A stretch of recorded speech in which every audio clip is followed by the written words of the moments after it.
تحریک خلا میں کام نہیں کرتی، بلکہ وہ ٹھوس زمین کے اوپر کام کرتی، ایک ٹھوس زندہ معاشرے کے اندر کام کرتی۔ اسی لیے انبیاء علیہ السلام کی دعوت کا جہاں ایک جز یہ رہا کہ صرف اللہ کی بندگی اختیار کرو اور صرف میری اطاعت کرو، وہاں دوسرا جز ہمیشہ معاشرے کے بنیادی مسائل سے متعلق رہا۔ اگر بنی اسرائیل تھے تو ان کی سیاسی آزادی کا مطالبہ تھا،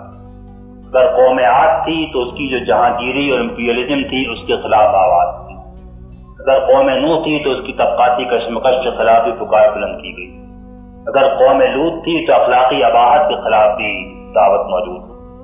وہ ہر دعوت جو ہے وہ معاشرے کے، ایک زندہ معاشرے کے جو کنسرنس تھے، جو ان کے مسائل تھے، جو ان کی دلچسپیاں تھیں، ان سے بھی متعلق تھی،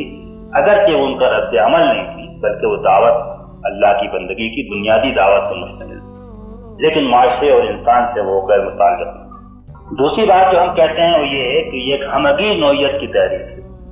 لیکن جو بات بڑی اہم ہے سمجھنے کے لیے اور خاص طور پہ آج کل سمجھنے کے لیے،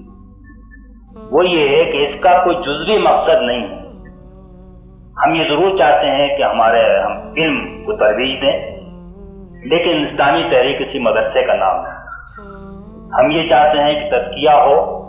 لیکن اسلامی تحریک کسی خانقاہ کا نام نہیں۔ ہم یہ چاہتے ہیں کہ اسلامی ریاست برپا ہو اور اقتدار صالحین کے ہاتھ میں آئے، لیکن اسلامی تحریک کسی سیاسی پارٹی کا نام بھی نہیں۔ اور صرف ادارے اور تنظیمیں بنانا اور ان کی سروس کیے چلے جانا یہ اسلامی تحریک کا مقصد نہیں،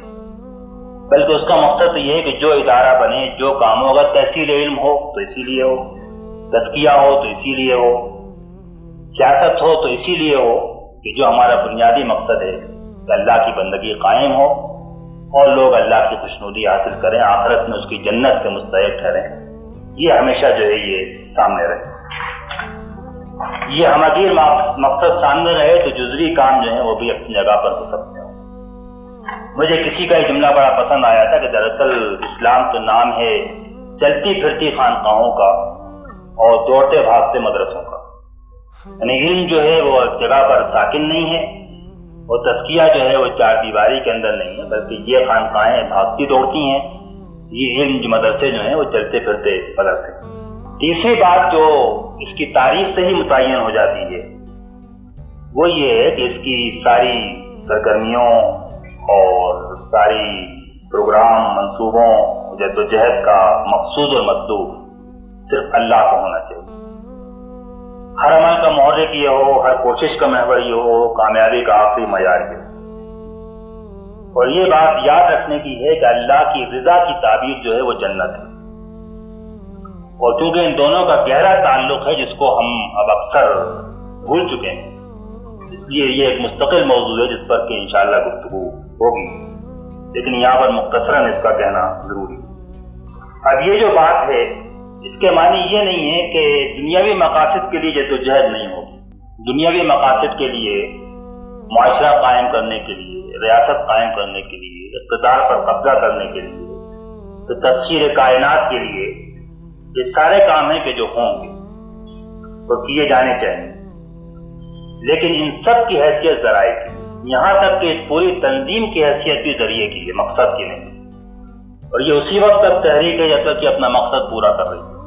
تو دنیا کے اندر بہت ساری تنظیمیں ایسی موجود ہیں کہ جو تحریک بن کر نمودار ہوئی اور بالآخر صرف تنظیم بن کر رہ گئی اور ایک سوسائٹی بن کر رہ گئی۔ تو یہ بات ضروری ہے کہ یہ مقصود اصلی جو ہے اللہ تعالیٰ ہی مطلوب اور مقصود محور ہے، یہ جو ہے یہ ہمیشہ سامنے رہے، اور یہی دراصل متعین کرتا ہے کہ یہ تحریک کہاں تک اس مقصد کے اوپر جائے۔